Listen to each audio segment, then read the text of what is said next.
He never loved me. He just loved destroying everything I had, especially my family name. I stared at the boardroom table, the same one where I first brought him in, thinking I was giving him a future. Now it was clear. He was only here to erase mine. My name is Alina Carter. I was 27, vice president of Carter Dynamics, the empire my father spent 40 years building. People said I was lucky, born into money, respect, power. But what they didn't know was that I was raised by my father's rules, not his love. Business first, always.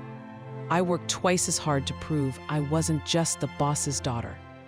And I had no interest in dating anyone from our circle. The trust fund guys, the polished heirs, the fake charmers. Then I met Luca. I met him at a local fundraiser. He wasn't invited. He was working valet. He opened my car door with this quiet confidence. And instead of walking off, he smiled and said, "You don't look like you want to be here." He was right. We talked for 10 minutes that night. About music, about life, about how people assume things about you the moment they hear your last name. And for the first time in months, I felt seen. A week later, I saw him again, this time delivering lunch to our office.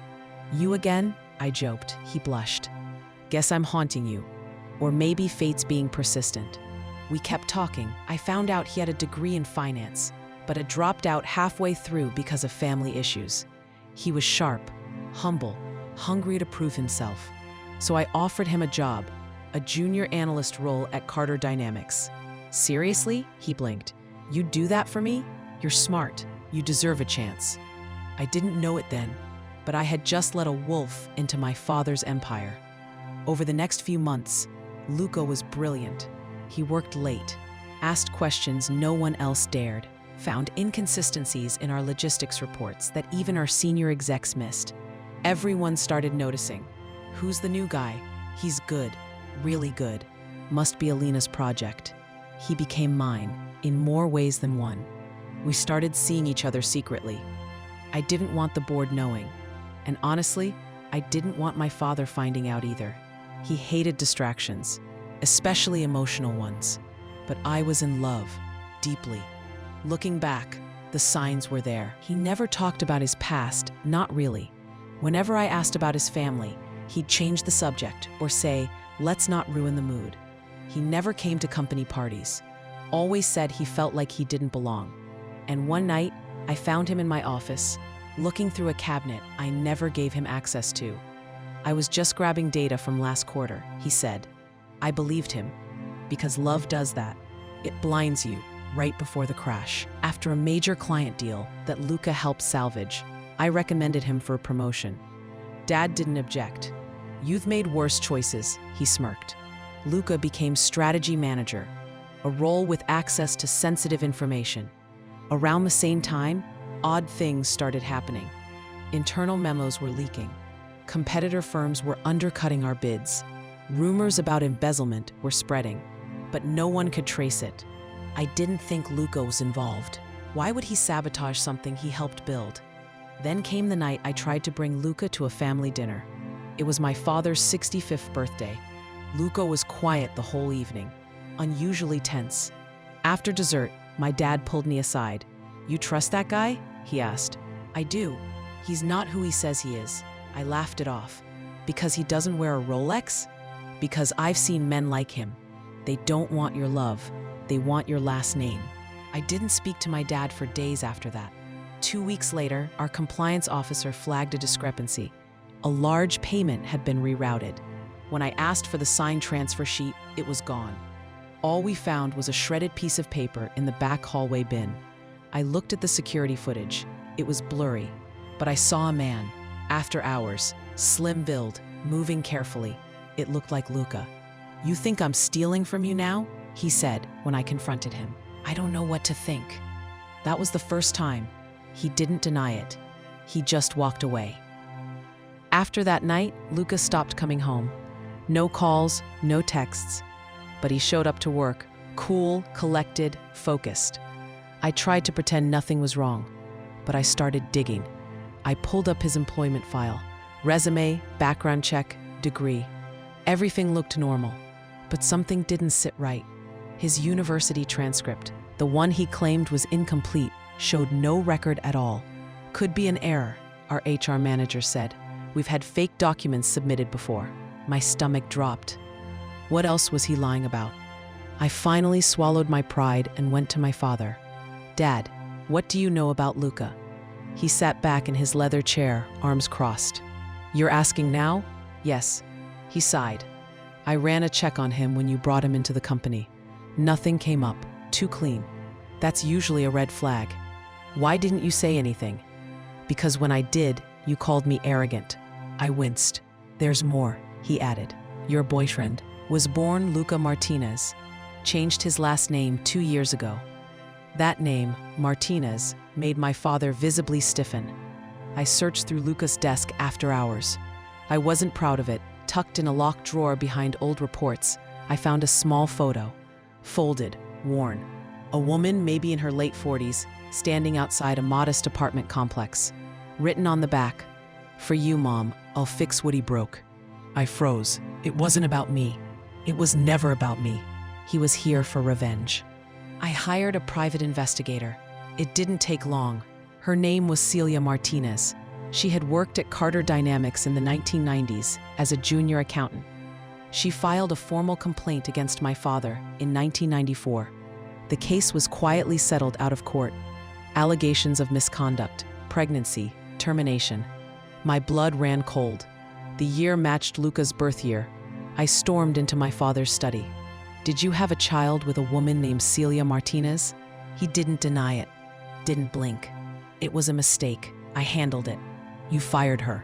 She threatened everything I built. You left her alone to raise a child. He stood. I didn't know there was a child.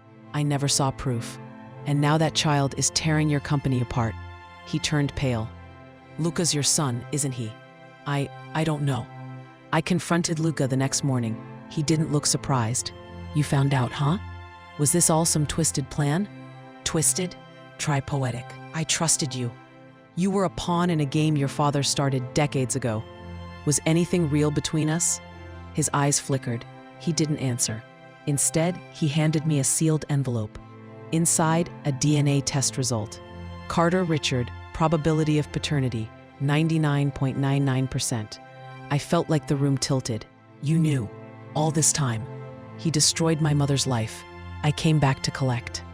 That afternoon, during a monthly board meeting, things erupted. A confidential company document was leaked to the press, showing falsified revenue projections.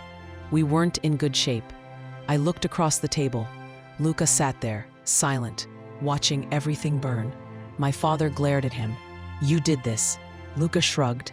I exposed the truth. You're a traitor. No, I'm your karma. After Luca gave me the ultimatum, I didn't go home. I drove aimlessly, stopping at a cheap motel outside the city. I stared at the ceiling for hours.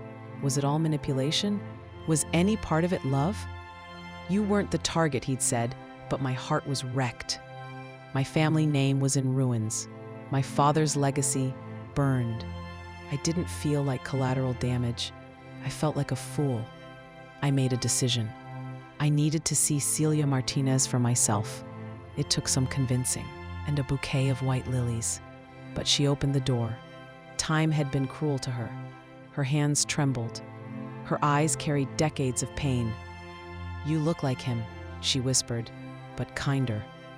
I told her I wanted to hear her side. Not the lawsuit, not the scandal, just the truth.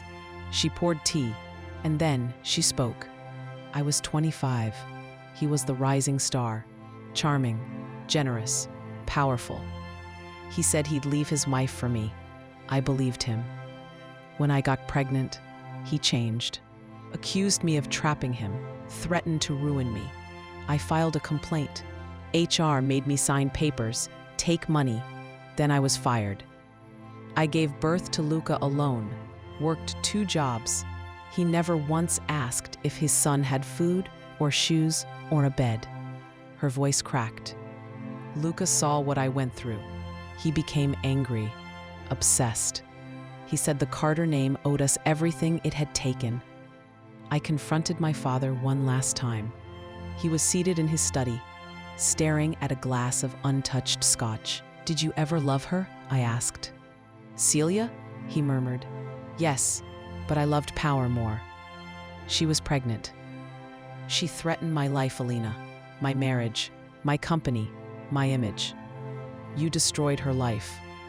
I did what I had to." That sentence hit like a slap. "And now, look what your silence has cost us." I walked out without another word. I couldn't defend him anymore, but I couldn't forgive Luca either. The lies, the manipulation, the chaos. I had loved him, and he had used that love to tear everything down. But he was still my father's son. What did that make him to me?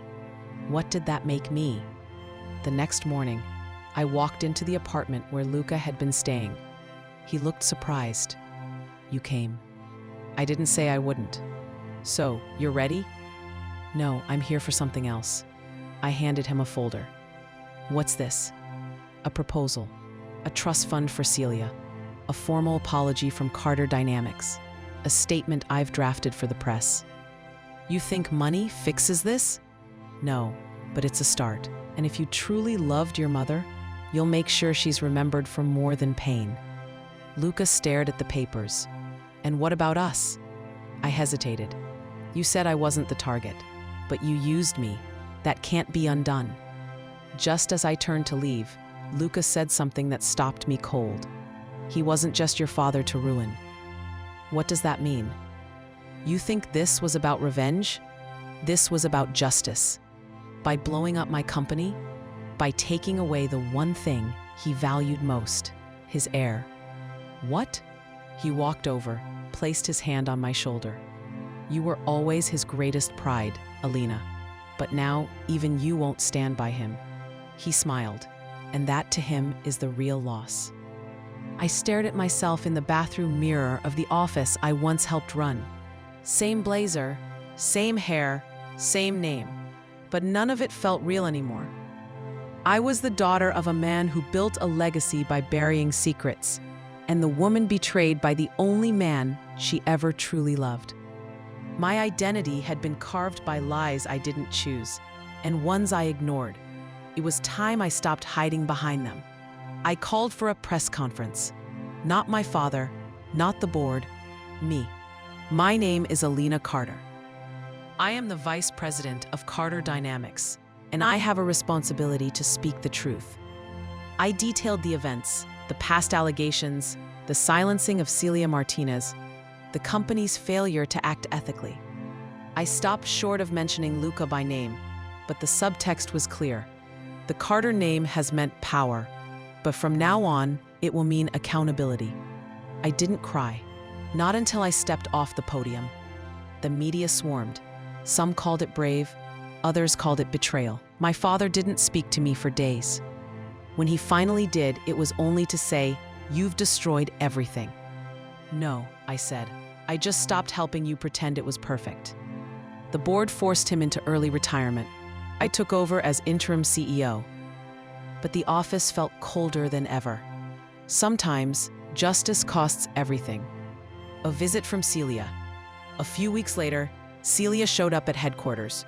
She didn't say much, just handed me a card. "For you." Inside was a photo of Luca as a boy, smiling in a park, chasing a red kite. He was always trying to fly higher than the world allowed. "He got that from you," I whispered. "He got his vengeance," she replied. "But he lost you." She paused. "Don't let that bitterness settle in your bones. Let it go." I met Luca on a quiet rooftop downtown. He looked tired, less guarded. "You really did it," he said. "You stood up to him.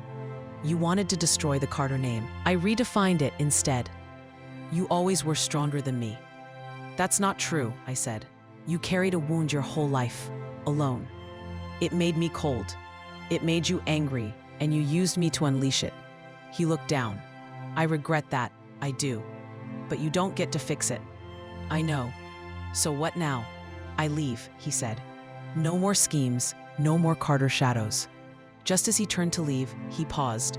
"I didn't come to the company just to hurt your father." "What do you mean?" The first time I met you, at that fundraiser, I already knew who you were. So it was all fake?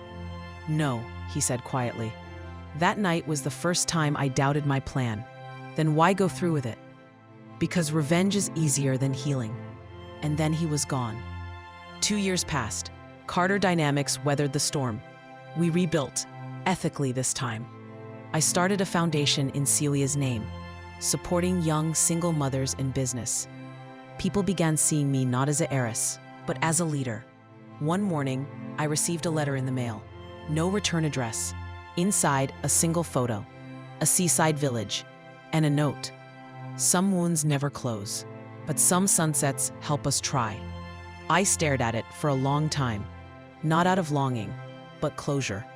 I gave him everything, my trust, my heart, my world. But in the end, I took something back too, my voice, my power, my peace. And for the first time in my life, it was mine alone.